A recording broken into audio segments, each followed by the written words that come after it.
643 নম্বর হাদিসে ইবনে মাজাহ এর রাসূল আবু আলী রাদিয়াল্লাহু তাআলা থেকে তিনি বলেন রাসূল সাল্লাল্লাহু আলাইহি ওয়াসাল্লাম আমাদেরকে কুরবানি পশু চোখ ও কান উত্তম রূপে দেখে ক্রয় করার নির্দেশ দিয়েছেন।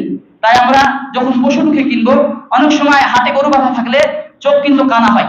যেহেতু আমাদের পাশে সিটি হাট, আমাদের ওই জায়গাতে একটা লাটে গরু বেচছিলেন, ওই বেচার সময় এই লাটের মধ্যে একটা গরু কানা ছিল। তখন মহাজন আমাকে বললেন যে গরু পার করে দিয়ে আসো। আমি জানি না যে গরু লাটে কানা আছে।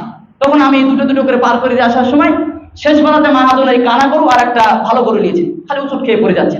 তখন মহাজন বলে গরুটা কানা। তাই আপনি যখন গরুটি ক্রয় করবেন, অন্তত আপনি তো তাকওয়া অবলম্বন করছেন, আল্লাহকে ভয় করে গরুর চোখের কাছে হাত দিয়ে দেখবেন যে গরুটা ঠিক আছে কিনা। এছাড়াও নবী মুহাম্মদ সাল্লাল্লাহু আলাইহি ওয়াসাল্লাম দুর্বল পশুর কথা বলছেন।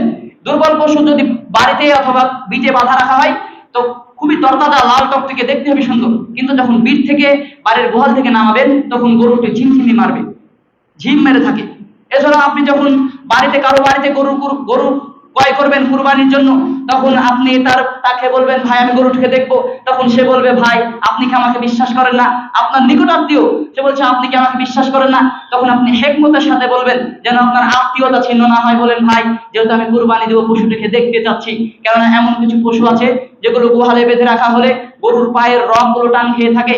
তখন আপনি চামড়াতে দিনে গরু আপনার বাসায় পাঠিয়ে দিল, শহরে বাসা, কিন্তু যখন আপনি সওয়াব আদায় করে এসে কুরবানি করবেন আল্লাহর রাহে, তখন দেখছেন গরুটি হাঁটতে পারছে না। তখন আপনি ফোন দিবেন আপনার নিকট আত্মীয়কে, আব্দুর রহমান কি ব্যাপার গরু হাঁটতে পারছে না কেন?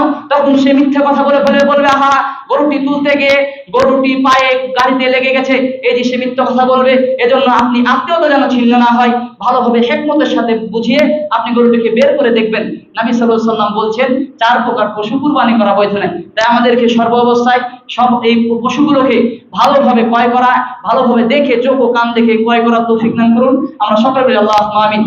সংক্ষিপ্ত দুটি হাদিস বলে আমি ছেড়ে দেব।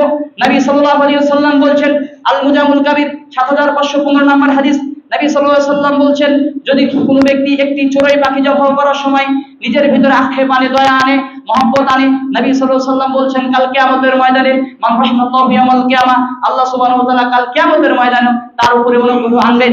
যদি একটি চড়ুই পাখি, ছোট্ট শালিক বা হুবাহুই পাখি, এই পাখিকে জবাই করার সময় যদি কেউ নিজের ভিতরে অনুগ্রহ আনে, তবে নবী মুহাম্মদ সাল্লাল্লাহু আলাইহি ওয়াসাল্লাম বলছেন আল্লাহ সুবহানাহু ওয়া তাআলা কাল কিয়ামতের ময়দানে তার উপরে অনুগ্রহ করবেন।